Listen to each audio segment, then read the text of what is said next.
So now let's set up the final two files that we need for this login system. First of all, we'll right-click the login folder up here, new file. We'll call it front page. So on this file here, what we need to require all of our dependencies. So we'll set up requires for our session, our connection, and our functions. And we'll also run the confirm logged in function that we built.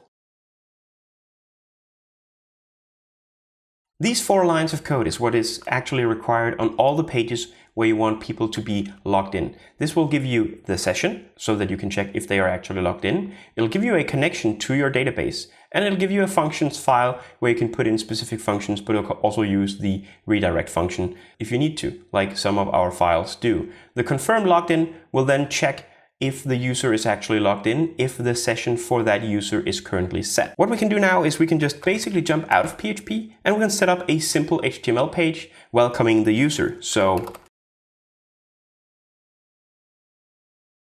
as soon as we log in now, we will be welcomed to the backend. So final thing that we want to do is we want to set up a logout script so that we're actually able to log out of this system. So right click again, the login, new file, and we'll call it logout.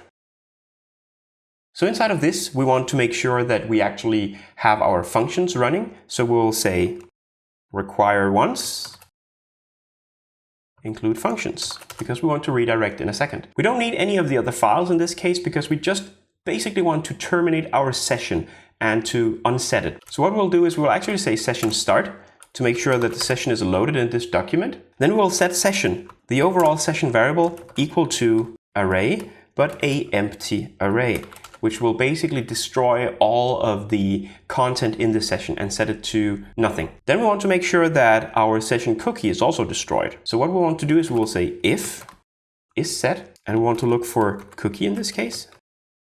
And here we're going for a specific built-in function that is called session name.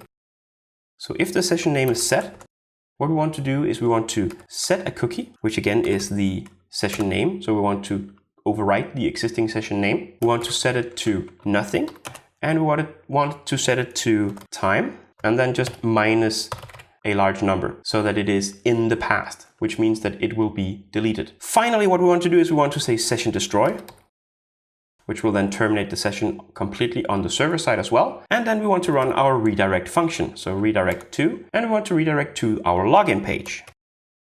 But again, in this case, we want to prompt it with the message that we have already set up on that page. So we will say question mark, we'll say logout because that's the name of the variable, and we'll set it equal to 1. So this is basically all that we need of these documents. So let's try to run through them. So right now I am logged in. I am on my front page. If I go in here and I say log out, which I could set up a link to, it will log me out and it'll say you are now logged out. So if I try to log in with my username, Cubic Brain, and I just add a password, a wrong password, and I click login, it'll say user and pass combination incorrect. So however, if I choose Cubic Brain and I add the right password, so 1, 2, 3, 4, 5, 6, and I click login, I am now logged in and welcome to the backend. So this is of course a system that you can take and expand onto, put even more security measures, even more error messages in so that you constantly give user feedback. But this will give you a great starting point to create a complete login system for a simple CMS. So thank you for watching, everyone. If you want to download the script, I've put a link to it in the description of this video.